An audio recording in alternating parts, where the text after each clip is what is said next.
Hello. In this video, I'm going to talk about what is reflection. Reflection is a very, very important life skill that enables us to keep learning and keep growing and evolving as a human being. It enables us to enhance our skills, our knowledge, and manage our emotions, increase our emotional intelligence, cultural intelligence, social intelligence. And it is a key skill in higher education that you learn it there and it stays with you for life.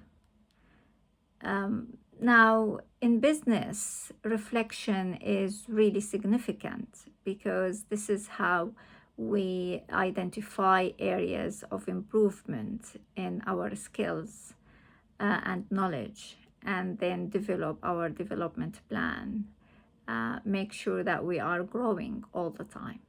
And that's really important, whether as teams, whether as individuals. So identifying time to reflect is significant.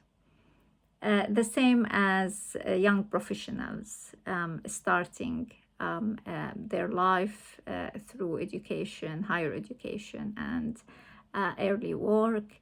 The same as senior leadership and C-suites who are always seeking growth in mindset and abilities to manage and work with people and make better decisions because their responsibilities keep increasing. So reflection really is you need to create a space and then you go through the process. Reflection is a process where we revisit what have we done, our thinking, and consider the reasoning behind it. So it doesn't make meaning unless we go through the reasoning behind it. And the reasoning usually needs a little bit more honesty and openness, and we need to dig a little bit deeper inside our hearts to really evolve as objectively to identify what do we need and how do we move it forward. And I mean objectively from our biases as individuals towards ourselves or against others. Away from blaming, for example, whose fault it is, and then trying to shift it to someone else in our mind. So we rest and, and be complacent. No, identify whether not who's to blame, but what could be done differently. So coaching questions like what went well, what could have been done differently, and why that didn't go that way. So what were the motivations, whether subconscious or conscious motivations that led to that, is really important.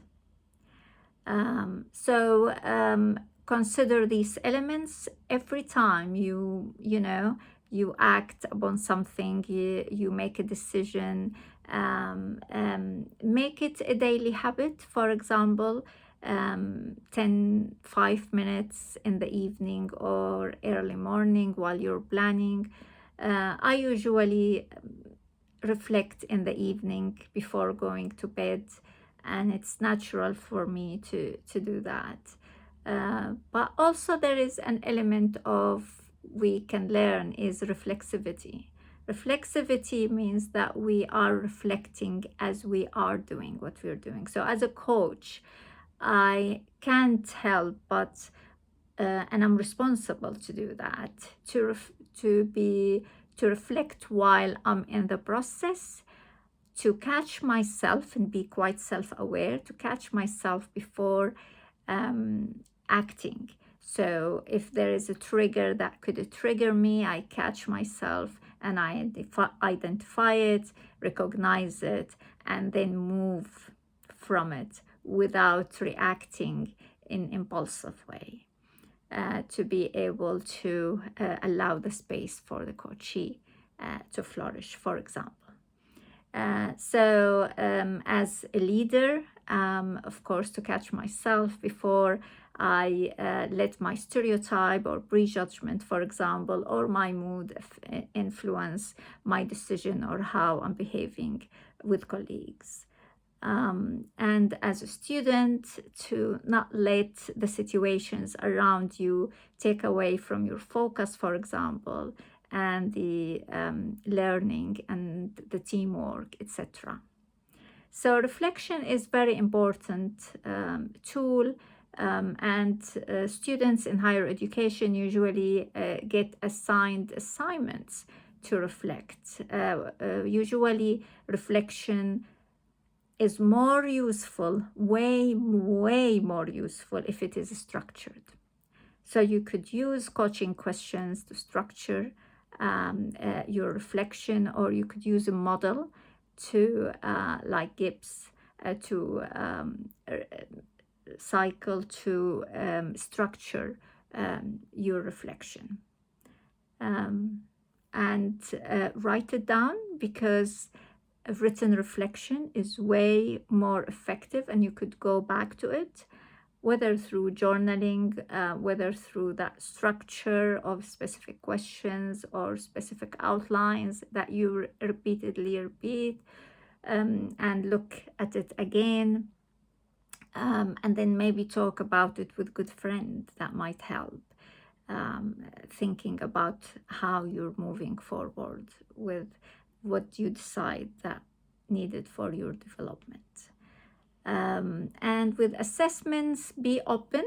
If it is in higher education, it's not in the third person, it's about you. It's not about theories as much as it's about using them to structure your reflection. Dig deeper, be open, be honest with yourself, and always think with a growth mindset. And a growth mindset means that you're always able to improve, to learn, to change behavior you're not happy with, to develop new skills, to learn a subject that is quite hard for you. There's nothing to stop you. Our brain keep developing, keep evolving, and we can learn anything we want to learn. I hope this is helpful.